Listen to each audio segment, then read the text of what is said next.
Baik, dibentuk kelompok dulu ya. Nanti duduk sesuai kelompoknya masing-masing. Satu, dua, tiga, empat, lima, satu. Sampai empat. Gimana tuh lah? Ayo kan lima, satu, dua, tiga, empat, dua. Oke. Kelompok 1, kelompok 2, 3, 4. Untuk sudah di kelompoknya masing-masing. Ayo.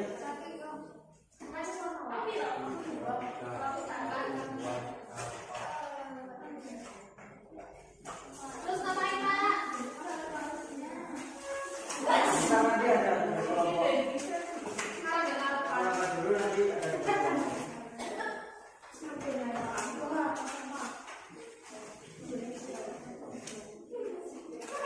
Kelompok 1 siapa aja? Besok Mas Dery. Iya, sendiri tanpa kekasih. Kelompok 4? Jadi kelompok 4.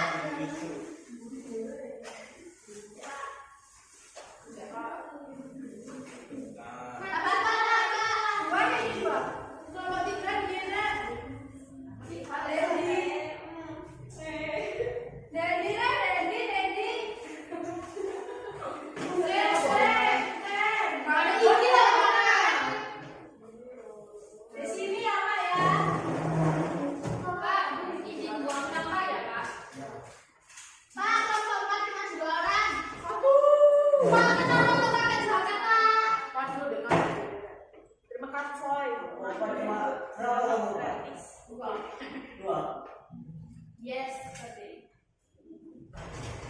Karena ini kelompok 2 orang ya, Mbak. Iya, Pak. Oh, gabung sama ini saja. Ini kelompok 1, kelompok 2 ya. Allah. 4.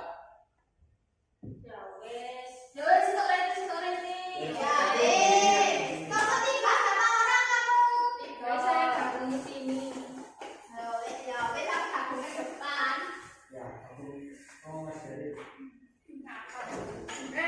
Pak.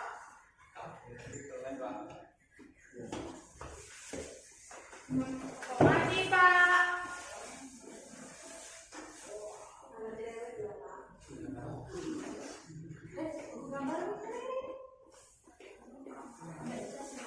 Pelajaran hari ini adalah merujukan pemerataan pembangunan di Indonesia. Sebelumnya ada yang sudah tahu apa itu pemerataan? Belum. Tidak. Jadi pemerataan itu adalah upaya dari pemerintah yang dilakukan untuk mensejahterakan masyarakat, baik dari segi ekonomi, kesehatan maupun pendidikan.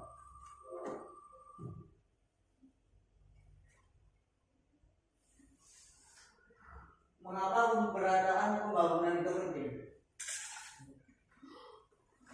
Yang pertama itu kesenjangan antar daerah. Pembangunan yang tidak merata menciptakan kesenjangan ekonomi dan sosial. Terus yang nomor 2 itu keadilan sosial. Jadi untuk mencapai keadilan sosial, maka setiap warganya itu harus merata, baik di ekonomi, pendidikan maupun dan lain-lain. Yang ketiga, stabilitas nasional. Kesenjangan yang ekstrim dapat menimbulkan ketidakpuasan. Pemerataan pembangunan berkontribusi pada stabilitas dan persatuan.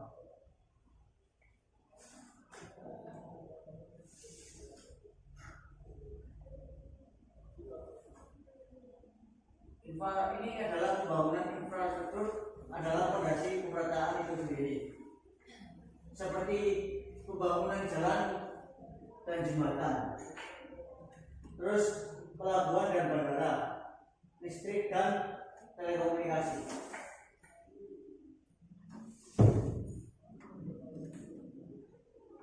Ayo Mbak Yaya dibaca.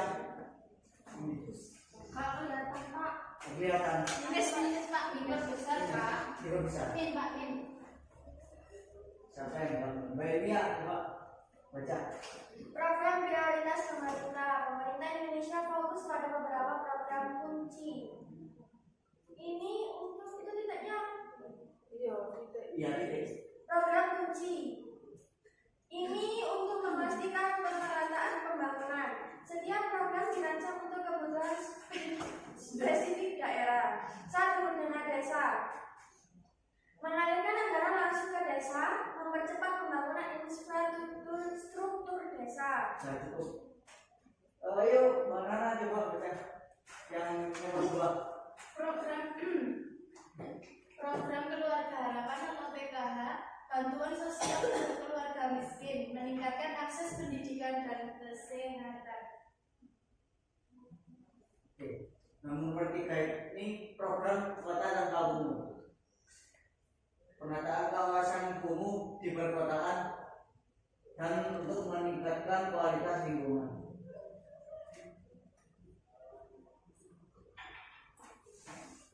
Ini mendorong sektor ekonomi lokal. Pemberdayaan ekonomi lokal adalah kunci pemerataan. Pengembangan UMKM dan pertanian itu menjadi fokus utama.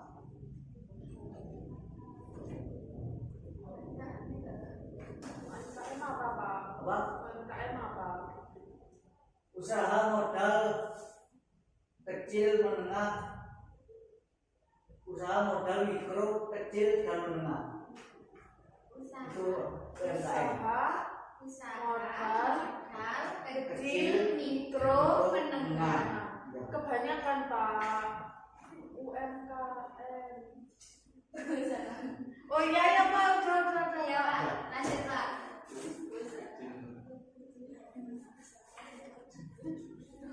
Selanjutnya adalah investasi dalam sumber daya manusia. Kualitas SDM adalah pilar penting pemerataan. Yang pertama itu pendidikan yang berkualitas. Jadi ini adalah program dari pemerintah untuk apa ya? Meningkatkan kualitas sumber daya manusia seperti pendidikan berkualitas, pelayanan kesehatan, dan pelatihan keterampilan.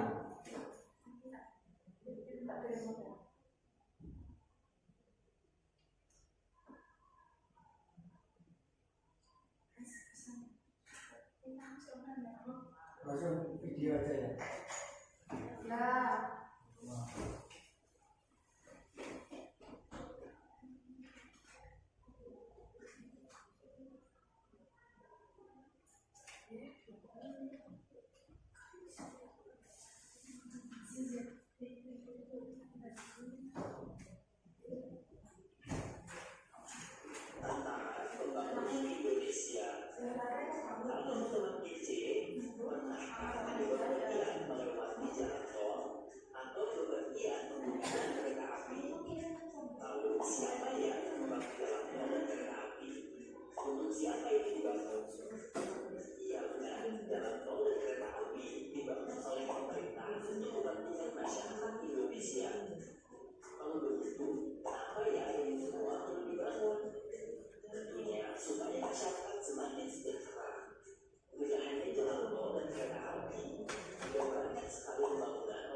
Soekarno membentuk Badan Perencanaan Pembangunan Nasional atau Bappenas yang hingga saat ini merupakan lembaga negara yang berperan penting dalam upaya perencanaan pembangunan di Indonesia.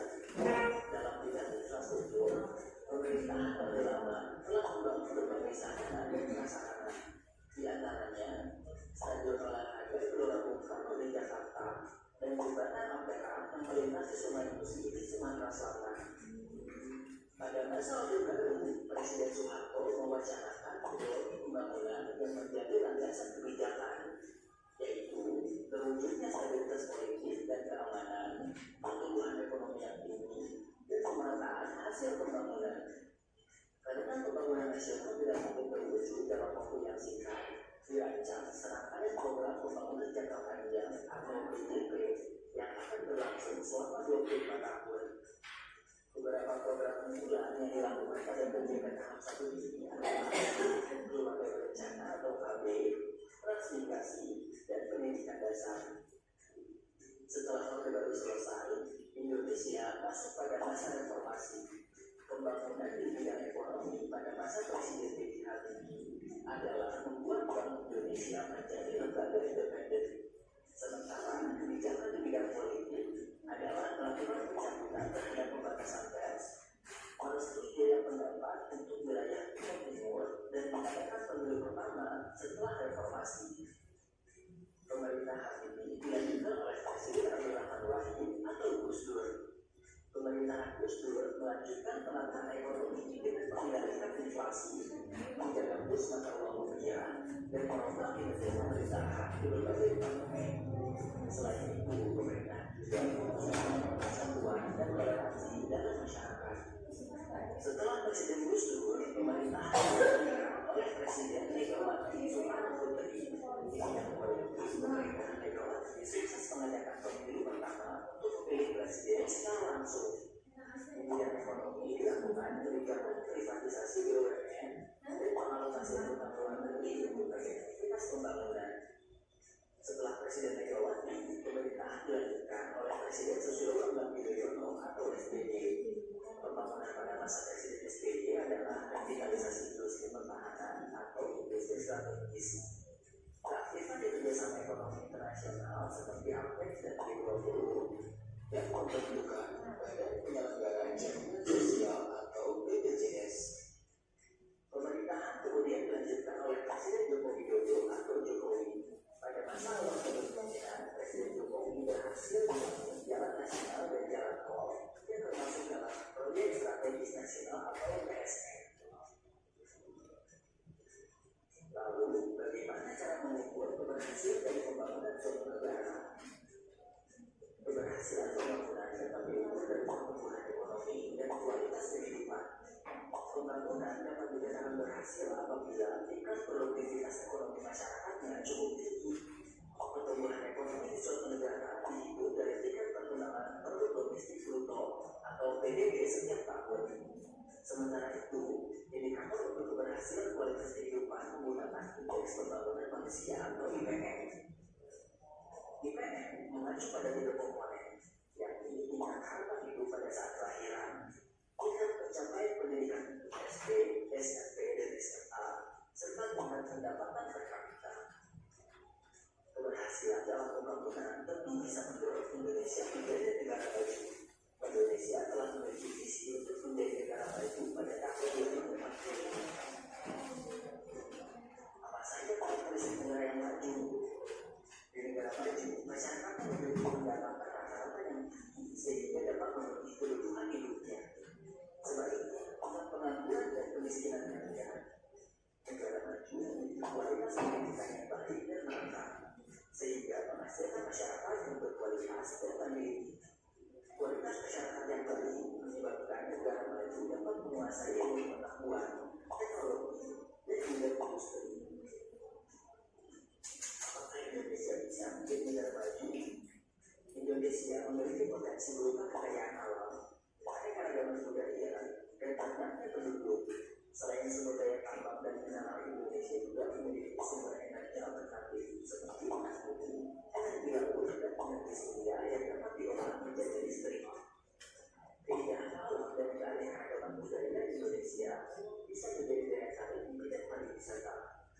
Dari perbankan dengan berarti semua potensi ini tidak menjadi modal yang bisa menjadi modal lagi. Lalu apa yang dapat kita lakukan sebagai pelajar? Dengan mengaji membutuhkan manusia yang berkualitas. Cara yang dapat kita lakukan misalnya dengan menjaga kesehatan fisik dan mental, belajar dengan baik, serta berganti dari masakan dan sehat. Kita juga perlu menjadi kelestarian alam agar lingkungan tetap mendidik lagi, misalnya dengan mengolah sampah dan menghemat energi. Wah, tetap sudah ya pembahasan tentang tantangan Indonesia. Sekarang, coba jawab 3 pertanyaan berikut. 1. Badan Perancang Pembangunan Nasional atau Bappenas yang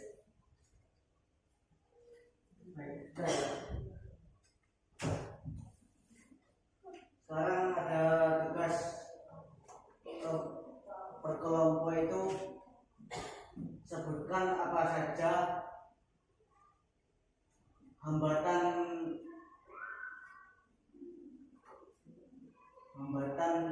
dari pemerataan pembangunan. Nanti satu orang satu persatu maju.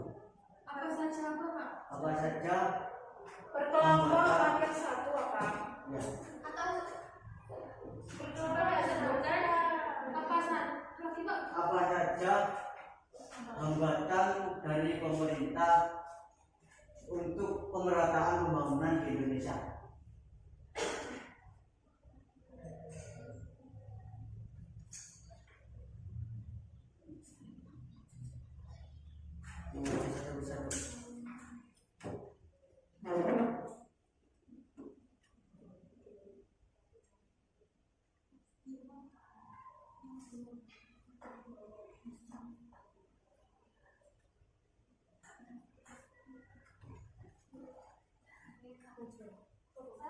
Ya, yang siap dulu ayo. Kelompok Dapat berapa nilai ini? ya Pak? Wah, Ya, dapat nilai ya Pak? ya. Iya. Yang maju dapat nilai. berikut beberapa hambatan yang mungkin dihadapi pemerintah dalam upaya pemerataan Indonesia. Yang pertama adalah kesenjangan infrastruktur. Ini perbedaan infrastruktur antara daerah perkotaan dan pedesaan serta antar pulau-pulau di Indonesia dapat menghambat akses ke layan dasar dan kesempatan ekonomi. Yang kedua adalah korupsi dan birokrasi. Korupsi dan birokrasi yang kompleks dapat memperlambat proses pengambilan keputusan dan implementasi kebijakan sehingga menghambat pemerataan. Yang ketiga, keterbatasan anggaran. Keterbatasan anggaran pemerintah dapat membatasi kemampuan untuk menyediakan layanan dasar dan infrastruktur yang memadai di semua daerah. Saya Ya, hambatan utama dalam pemerataan pembangunan ada kondisi geografis yang beragam karena Indonesia terdiri dari berbagai pulau-pulau, ada yang terpencil dan ada yang dapat dijangkau oleh perkotaan, pegunungan dan wilayah pesisir yang menyulitkan pembangunan infrastruktur dan aksesibilitas ke berbagai daerah. Terus daerah-daerah dalam kondisi geografis ekstrim kadang tertinggal dalam pembangunan karena biayanya tinggi untuk pembangunan infrastruktur. Yang kedua, kualitas sumber daya manusia. Kualitas manusia yang rendah dan juga akses terhadap pendidikan dan pelatihan yang berkualitas itu sangat mahal, menjadikan hambatan dalam meningkatkan produktivitas daya saing di setiap daerah. Sudah Pak. ya. Kelompok selanjutnya, ya.